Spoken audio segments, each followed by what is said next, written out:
जैसा कि आप जानते हैं, सेबी ने पिछले कई वर्षों से, शायद 2009-2010 से इन्वेस्टर एजुकेशन अवेयरनेस प्रोग्राम चला रखा है।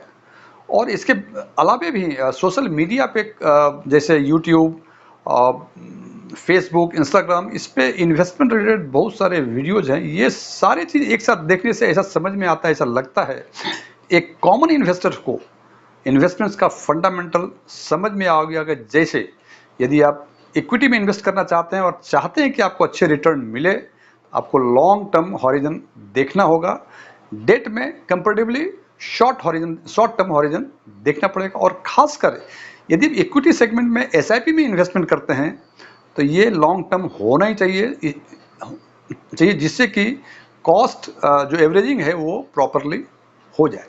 हालांकि अभी जून 2023 में एमएफआई ने एक डाटा पब्लिश किया है, एक रिपोर्ट पब्लिश की है। उस रिपोर्ट में जब हम देखते हैं तो हमें कुछ अजीब चीज़ें दिखाई देती हैं। आज हम चर्चा करेंगे उसी एमएफआई की रिपोर्ट की, और इस रिपोर्ट के बेसिस पे हम दो बिंदुओं पर चर्चा करेंगे। पहला कि एसआईपी इन्वेस्टर्स जो हैं उनका नॉर्मल टेन्योर कितने दिन का रहता है। नॉर्मली मीन्स कोई एसआईपी अकाउंट खोलता है तो हम देखेंगे कि किसने कितने परसेंट ने 2 साल चलाया, किसने 5 साल चलाया, 10 साल चलाया। और इसके बाद दूसरी बिंदु बात ये भी करेंगे कि क्या ये परसेंटेज जो है T30 सिटीज और B30 सिटीज के लिए अलग अलग हैं या बराबर हैं। T30 मीन्स टॉप 30 सिटीज और B30 मीन्स बियॉन्ड 30 सिटीज, जो MFI time to time list publish करता है। और आज के दिन में आखिरी लिस्ट जो है 31 मार्च 2022 को T30 की लिस्ट पब्लिश हुई थी। इसका मतलब उस 30 शहरों के अलावे जो भी शहर हैं वो B30 में आते हैं। तो हम देखेंगे इन दो शहरों के इन्वेस्टर्स का टेम्परामेंट क्या बराबर है टुवर्ड्स एसआईपी या अलग अलग है।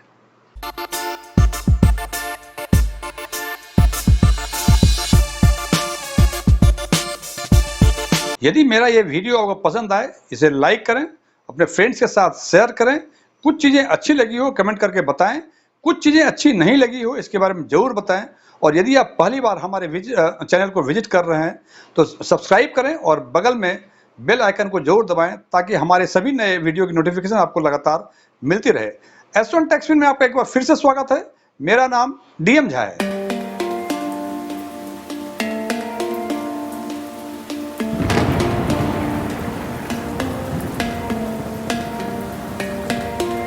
जैसा कि पहले हम चर्चा कर चुके हैं, आज की एनालिसिस में हम बात करेंगे वैसे इन्वेस्टर्स की जो एसआईपी मोड ऑफ इन्वेस्टमेंट को ऑप्ट किए हुए हैं, और उनका देखेंगे कि उनका जून 2023 के डेटा के हिसाब से टेन्योर कितने परसेंट, टेन्योर जो है क्या रहा, कितने परसेंट कितने पीरियड के लिए रहा। और दूसरा पॉइंट्स होगा कि ये जो भी टेन्योर रहा जितने परसेंट इन्वेस्टर्स का, क्या सेम टेन्योर T30 और B30 सीरीज के लिए है या इनके इन्वेस्टर्स के टेम्परामेंट अलग अलग हैं।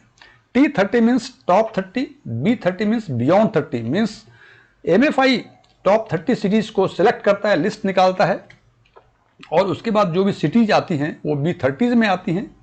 और दोनों ही ज्योग्राफी के टोटल एक्सपेंसेस रेशियो अलग अलग होते हैं। हालांकि इस बारे में सेबी ने मई 2023 में एक कंसल्टेंसी पेपर इशू किए थे जो बाद में उन्होंने विड्रॉ कर लिया है। इसके बारे में यदि और जानकारी चाहिए आप हमारे प्लेलिस्ट में जाके ये वीडियो देख सकते हैं। तो सबसे पहले आज के एनालिसिस में हम चर्चा करेंगे, हम देखते हैं कि वो इन्वेस्टर जो एसआईपी मोड ऑफ इन्वेस्टमेंट को ऑप्ट किए हुए हैं उनके फोलियो वाइज और उसके asset concern asset under management wise tenure क्या रहा। तो सबसे पहले देखते हैं कि मोर देन 5 इयर्स केवल 12% अकाउंट वाइज फोलियो के हिसाब से रहे, जबकि उसका कंसर्न एयूएम था वो 25% था। इसका मतलब जितना भी एसआईपी का अकाउंट था उसमें से केवल 12% मीन्स 80,76,235 फोलियो होल्डर ने मोर देन 5 इयर्स अपने एसआईपी को चलाया हुआ है। और उसमें जो कनेक्टेड अमाउंट है वो 1,99,783 करोड़ है, विच कम्स टू 25%। और यही बातें यदि करते हैं more than 4 years to 5 years, तो टोटल अकाउंट जो है 48,69,096 फोलियो जो है मोर देन 4 ईयर्स और अप टू 5 ईयर्स में 4 और 5 साल के बीच चले, जो कंस्टिट्यूट करता है 7%, और इसका कनेक्टेड अमाउंट जो है वो 83,560 करोड़ है, which constitutes 11%। More than 3 years to 4 years 45,20,552 SIP folio holders ने चलाए, जो कंस्टिट्यूट करता है 7%, और इसका अमाउंट कंस्टिट्यूट करता है 12%, जो कि 97,711 करोड़ के हैं। More than 2 years to 3 years कुल 80,23,063 फोलियो जो है वो चले more than 2 years to 3 years के बीच में, विच कंस्टिट्यूट्स अराउंड 12%, और इसका कनेक्टेड अमाउंट जो है वो 1,02,211 है, विच कंस्टिट्यूट 13%। और more than 1 year to 2 years पूरे 1,57,09,198 फोलियो जो हैं वो more than 1 year to 2 year चले, जो कंस्टिट्यूट करता है 24%, और इसका कनेक्टेड अमाउंट जो है वो 1,32,216 करोड़ है, जो कंस्टिट्यूट करता है 17%। और सबसे इंटरेस्टिंग फैक्ट कि less than 1 year total folio 2,53,38,889, जो कि 38% कंस्टिट्यूट करता है, और इसका कनेक्टेड अमाउंट 22% है। अब फ्रेंड्स देखें, अभी हमने बातें कर रहे थे कि फंडामेंटल्स जो म्यूचुअल फंड इन्वेस्टमेंट के हैं कि यदि आप इक्विटी में इन्वेस्टमेंट करना चाहते हैं, that too through SIP mode, आपको long term horizon consistent return के लिए होना चाहिए। अब देखें, सबसे बड़ा रिटर्न जो 5 ईयर्स हो सकता है, मोर देन 5 ईयर्स का मतलब 7 ईयर 10 ईयर्स भी हो सकता है।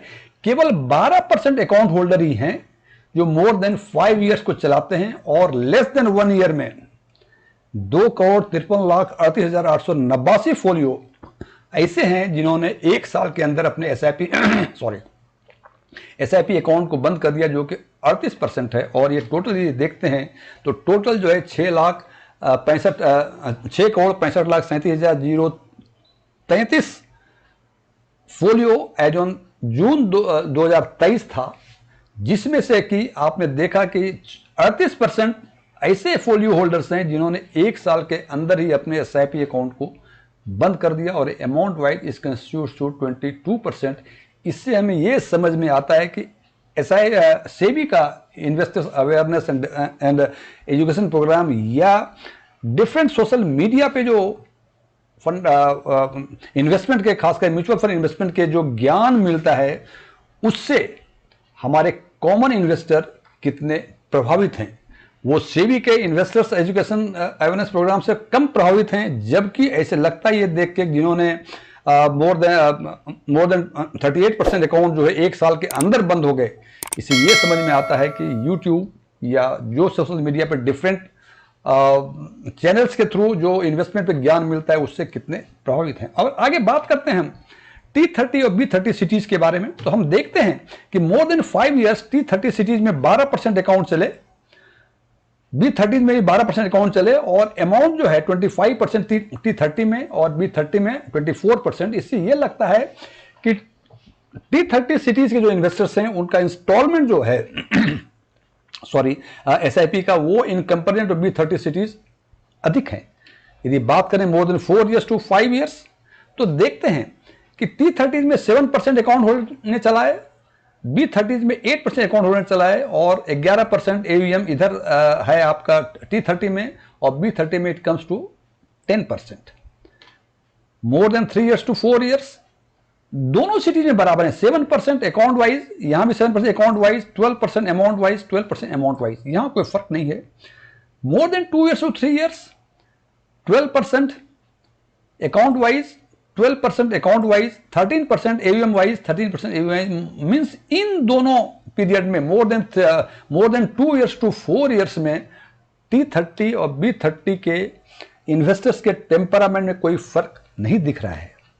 More than 1 year to 2 years में हम देखते हैं कि टोटल 23% SIP फोलियो होल्डर्स ने चलाए, जबकि B30 में ये बढ़ के 24% हो जाता है, और उसी हिसाब से AUM यहाँ 16% है, और B30 में इट इज 17%। इससे ये लगता है कि 1 साल से 2 साल के अंदर B30 में अधिक चलाने वाले लोग हैं, टॉप 30 में कम चलाने वाले लोग हैं। लेकिन इन सारे फिगर को देखने से भी स्पष्ट नहीं हो पाया। अगला जो क्लैरिटी मिलेगी वो मिलेगी आपको कि वो कितने परसेंट फोलियो होल्डर्स हैं एसआईपी के जिन्होंने 1 साल से कम चलाया।